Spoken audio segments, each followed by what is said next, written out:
Hey ladies and gentlemen, welcome to another edition of Fishing with the Doc. I'm Dr. Todd Curry, I'm your host. We're out here today at Lake Otay for the USAC, the United States Anglers Choice Tournament down here, featuring some of the top names in San Diego and Southern California fishing on Lake Otay today in a big tournament for big money. Now, what's happened is that the Department of Fish and Game has stocked Otay with these little trout. And this Huddleston bait right now is the hot action. And this is what guys are using to catch their fish with. So you can imagine the size of a fish that they're going to weigh in. We're going to have some big limits today and some big fish weighed in. We're also going to talk to Trevor Lincoln and find out about his new Trip Jig and find out just exactly what's going on with the latest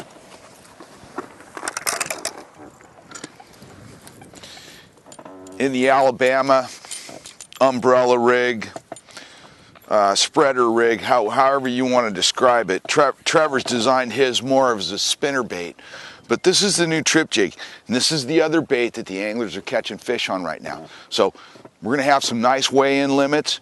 We're going to be with you in a little bit. We're going to go around and look and see if we can catch one of these anglers stroking one of these big fish on a swim bait. So this is Dr. Todd Curry. I'm your host. We're at the USAC tournament down in Otay. It's beautiful weather. We'll be right back, folks.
Hey ladies and gentlemen, anglers, we're back.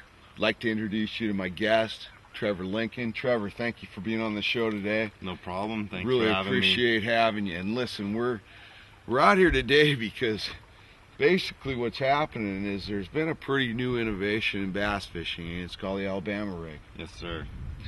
What it's done is it's taken a profile bait and made it something that we used originally. It's called an umbrella rig. For striper trolling. Right, we use it in the ocean. Trolling stripers. Correct.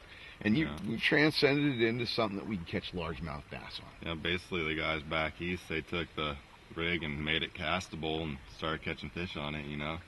And it just didn't fit my style down here, so I had to do some work myself. So tell us what you've done to it. Let's kind of look at one and talk us through.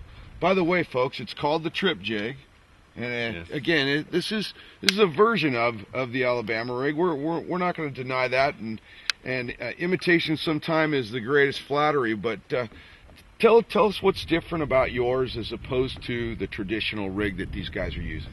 Well, basically, I shortened the rig up a lot, so you're able to actually cast it around and underhand cast it like a spinnerbait and actually get into the small holes and pockets and actually fish it as a more tournament accessible bait, to where you could actually make, 10-20% more casts with this bait during the day. So you increase the accuracy of the ability to cast it as opposed to the bigger umbrella and style. your number of casts you could actually get in too. Correct. Now let's talk about California state law, folks. This rig originally was rigged with 5 baits, okay, and that's not legal in California. Okay. Three live baits in California. And what's a tournament angler's responsibility, Trevor? To always uphold the law of the California Department of Fish and Game. We're held to a higher standard, folks. Come on. It's up to us. If we're going to represent bass fishing, we got to be the ones that do the right thing, right? So basically, I just took it out of the equation, and it's more of a spinnerbait style bait with the head and the skirt and short arms with the blades. And you only have 3 swivels to make 3 baits. You don't have the choice of going 5 on this thing. 3 only. And it's obvious you can mix this up. You can change colors. You can use different style depending on the forage wherever you're fishing. You can use a different style of bait. Now I've also heard of people using 3 different colors. Yeah, 3 different colors. Underspins. Just little Georges, anything like that. They've been getting bit on these things, scroungers. So the bottom line is you got to figure out the innovate. From this point forward, it's up to you. Okay. Yeah. Now, small baits, big baits.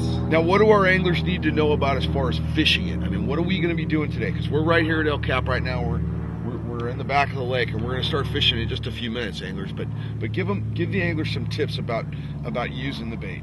Well, most people take this bait and they're fishing more of a schooling fish out there, fish that are eating on shad balls, okay. And they're fishing suspended fish, counting them down. And where I mostly fish the bait, spinnerbait style, I'm throwing down the banks, covering up on the shore into as much water into all the little crevices and cracks I could get it into, shadow, banging brush. Okay. I'm not fishing those shad fish per se. Okay, and I notice you've got it on braid. 65 braid straight. Okay, all right, and there you go. We want to give you the idea so that you know exactly how to fish this. But light action swim bait rod, medium, okay. Medium, heavy, extra fast. Okay, hey, we're gonna give this thing a try. We're out here at El Cap right now. It's a beautiful day. See if we can catch some largemouth bass, get some footage for you. We'll be right back.